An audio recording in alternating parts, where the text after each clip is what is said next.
Welcome back then. It finished 2-1 out in Valencia to Villarreal. But the all-important thing from an Arsenal perspective, and from my perspective as well, we spoke about it at halftime. We managed to get an away goal on the board, which when we were down to 10 men at that point was a real relief. Finished up 10 players each. I was hoping we could get another one, maybe another two, but it wasn't to be. David Hillier, who was on co-commentary this evening alongside me to discuss the game. We spoke at halftime, Dave, about, getting an away goal, potentially going for the jugular, seeing if we can, come away with a draw or a win. We come away with a loss, but these European losses, you mentioned it in commentary, it's a bit weird, isn't it? Because yes, we've lost, but an away goal's like a goal and a half. So as long as we don't concede at the Emirates and we manage to score, then, we're through. Yeah, I mean, that's the key, isn't it? We've got to not concede. Otherwise the balance is parity again, isn't it, for both sides? But yeah, I think the only thing that we didn't do in that second half, which is what you said and which we wanted, we didn't really go out and we didn't explode on them. We didn't put them under enough pressure. I think the substitutions came at the right time, but didn't have a big effect on the game as such as what you would have liked. However, we got helped out, didn't we? I'm not sure. I'm not 100% sure whether it was a penalty because, I'd be upset as a Villarreal player, certainly if we've seen it. I've just seen it on a replay there. Saka's foot goes out and it does connect with the defender rather than the defender connecting with him. But it's a lifeline. It's a lifeline, Nick, and we'll take that. But it's got to be a better performance. Certain players need to play better. Were you a little bit disappointed that when it went down to 10 men each? I know we didn't have loads of time, but were you a little bit disappointed that we didn't really kind of ramp it up from there? Because from my perspective, it seemed like we were attacking a bit more when they had 11 players. And then as soon as it went to 10, I know the game state dictates a little bit, they go into more of a defensive mode. But actually, when it was 10 players each, they had a few chances and I started getting a bit worried. Yeah, we flattened off, didn't we? You would have thought that we would have kept a foot on the gas. Yeah, and especially with Martinelli on the pitch, you're thinking, feed him, just get the ball into the channels and give it to him, let him run. He wants to run, he's willing. But, it didn't happen. And then we waited all the way until that 94th minute when that's a golden chance for Oba. I mean, they don't come any bigger than that. And that's 2 away goals. Now, that's big money. That is, you're talking 2 away goals is a big help for you. But, we've got what we've got, Nick. And as I said, it wasn't a great performance by both sides. I don't think Villarreal were that great. They just had a real good sense of security in themselves with their game plan. I think they're very comfortable in their own shoes. Yeah. What's your general overall feeling then going into the second leg next week? Are you feeling confident that we can do a job, or are you a little bit concerned? No, we can absolutely do a job. We've proved, and our players have proved that in situations they've come to the fore. But this is it now. This is the very, very last chance. You might get more than one chance in a league stage. You might get more than one chance in a 2-legged game. But this is now one leg of one game left where you're behind, and all that you have got is an away goal.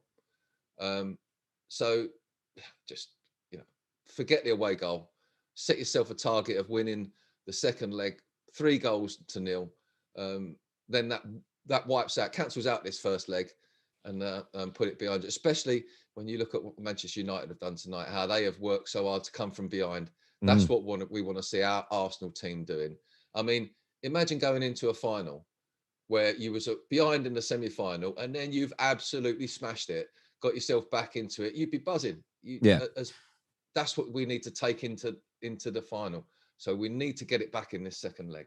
Yeah, for those that don't know, Manchester United won 6-2 at Old Trafford. So I think it's safe to say that they are going to be heading to the final, and they'll either face us or Villarreal. So we need to make sure we do the business at the Emirates Stadium, that's for sure. And what a final that will be, by the way. Right, let's sink our teeth into the first thing that we learn from tonight's performance then, and it is this: Arsenal's change of shape did not work the way Mikel Arteta had hoped. We can see a couple of tweets about this now. Stefan here says, awful. Can't recall us playing a false nine formation for years. We look better when Martinelli plays and Saka has the ball.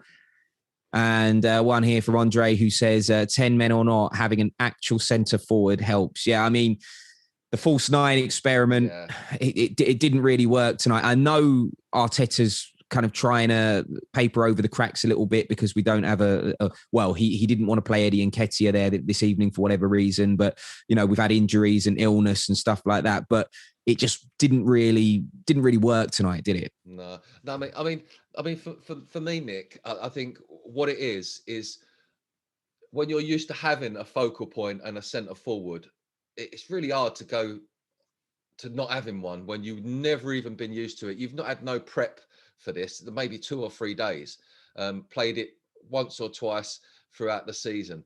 But I would have just said, Nicolas Pepe, stay in the centre forward position, be a pivotal point, stay in there as long as you can, as high up the pitch as you can, try and make runs in off the back of the defenders and just try and be a centre forward. And that would have been fine. But yeah, it didn't work with no one really took up the proper position at any one time. So it was almost like a little circle of players running around. When one left the position, one entered one. That's okay if you're playing midfield possession football.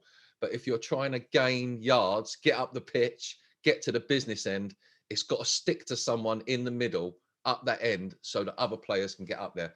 And the fact that they had 2 ranks of 5 players in front of on the edge of their box, it almost cancelled out our false nine, if you know what I mean. It became ineffective. It was just 20 players in a third of the pitch. Suits Villarreal down to the ground. I think it's a different game in the return leg, though, in that, we saw Aubameyang get 5 minutes at the end of this one, so he'll be in contention and probably play next week. Lacazette he just missed out this evening, didn't he? And Kieran Tierney as well. So hopefully they'll be back next week as well. And that changes the way that we attack and the way that we play for sure. Right, let's have a look at the second thing that we learned from tonight's performance then, and it is this: disappointing game management cost the Gunners both goals and led to Dani Ceballos' sending off. Yeah, I mean, there's lots of tweets about this, but they're not broadcastable, let's put it that way. But there's lots of frustrated Gooners out there because game management, we've spoke about it on the breakdown numerous occasions, and tonight we've seen it come back and bite us on the bum again. Dani Ceballos getting sent off so early on in the second half, and the way we conceded both goals. We mentioned this at halftime. Completely avoidable goals. Yeah, for me, it's not so much game management as just decision making, bad decisions. Yes, I agree that the Ceballos challenges, he's got to be a bit more careful, and it was a little bit of a naughty footing. When you're on a yellow card, you can't be doing that, and he ain't a natural tackler anyway. So if it's not on to make the tackle, just do the closing down.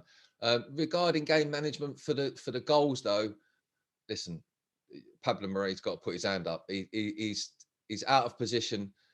He lets Moreno get across him for the header, and then Pires just watching Pablo Mari thinking, what are you doing? They were staring at each other, and this man comes in from behind him and just bangs it in the top of the net.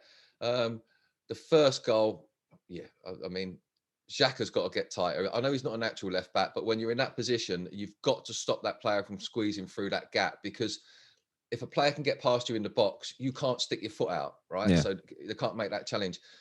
He did it okay, but then Ceballos, who came across him after as his double up, that ball should have just gone rose ed. He should have just nailed it. And if it takes a bit of the player, he ain't going to get a penalty there.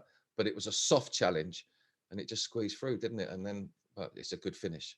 But I think their individual errors cost for the goals. But game management, not so sure about that. But definitely false nine or false centre forward did not suit us. We didn't have that in our game plan.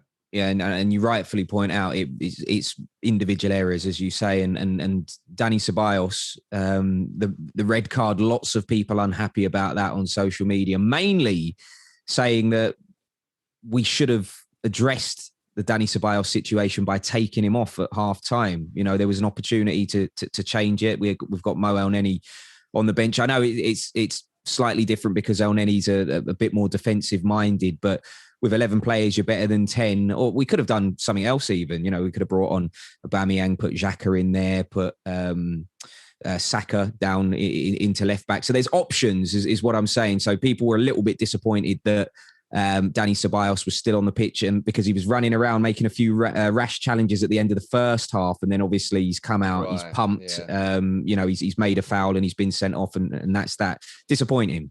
Yeah, I think so, and I think that's where a manager should step in. Maybe not take him out off the pitch, but he had an opportunity at half time to say to him, "Listen, I don't need you to go in rushing around now. You're on a yellow card. I don't want to lose you. Certainly don't want to go down to 10. But as a manager, you don't want to be taking players off and wrapping them in cotton wool because they're on a yellow card. I mean, it's a difficult one. What if you've got 4 players on a yellow card? What do? You know, which one do you take off? The one that's running around the craziest. I agree. So why don't you have a word with that player first, get a message out to him or whatever, and try and manage him first in that position.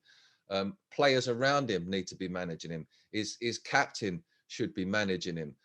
You know, on the pitch, you should be saying, "Danny, look, hold back there. Don't fly in there. I'll cover you there. You know, just sit in, mark, pick up the runners, whatever. You're on a booking." Yeah, you can't do that at half time, maybe with an hour to go. But I can see why, Nick, because Ceballos is the link.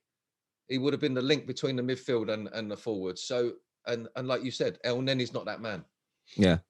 I think, as I already alluded to earlier, you know, when Kieran Tierney's back, we'll probably see Granit Xhaka and Thomas Partey resume their partnership in the centre of the park, and that's kind of our most solid centre midfield partnership, to be completely honest with you. Right, let's have a look at the third and final thing that we learned from tonight's performance then, and it is this: Nicolas Pepe's penalty sets up an exciting Arteta versus Emery rematch in the second leg. Let's have a look at some tweets here. Arsenal Obsessed says, if we finish 2-1, we have a good chance in the second leg, depending on which Arsenal turn up. Yeah, I was saying that earlier to one of my mates.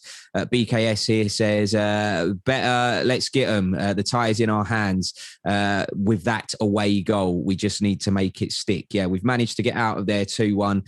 To be completely honest with you, once you went down to 10 men, I know we spoke at halftime and said, look, let's try and get a draw and go for the win. But when we went down to 10 men, Dave, you know, the fact that we managed to get an away goal on the board, I'm not happy. I don't want to sit here and say I'm like happy, because obviously I want Arsenal to win every game. But I'm content, I think, because as long as the first tweeter said there, we show up at the Emirates Stadium, and I know that's a big if sometimes with this Arsenal side. As long as we show up at the Emirates Stadium, I think we've got enough in the tank to make it to the final. Oh, definitely. And we've got, like, players, as you said, waiting to come back that can only enhance and improve the way we play. Not only that, it will improve the performances of other players, like what you said. Granit Xhaka will then move back into the midfield where he's much more effective. We can use his passing.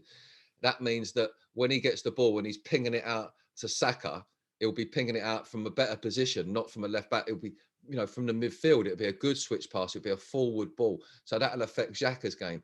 Hopefully, we'll have Laka back and Oba available as well. So we'll be very strong. And yeah, we've got something from the game. I said at half time that, you know, with the way it was, that I just want to get something in the second half. Even if we didn't score, we just played well, you know, really dominated. Take a positive away. I can't say that. I can't say that we really dominated and we played, but I can say we got a goal. So I will absolutely take that.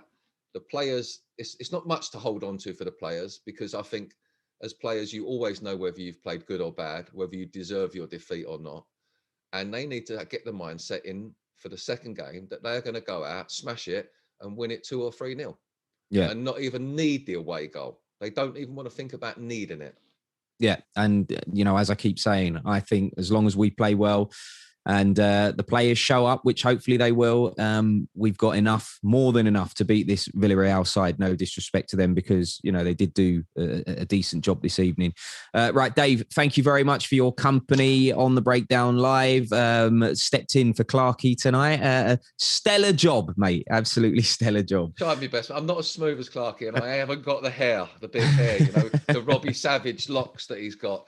But it's enjoyable, mate. Very enjoyable. All right. Well, I'm sure we'll be together on another one soon. And of course, thank you for watching the Breakdown Live. If you enjoyed it, do watch us every single match day. The next one, of course, on Sunday in the Premier League, we travel to Newcastle United. It's a 2:00 kickoff, so make sure you join us on Arsenal.com and the app at around 25 to 2. We'll see you then. Take care.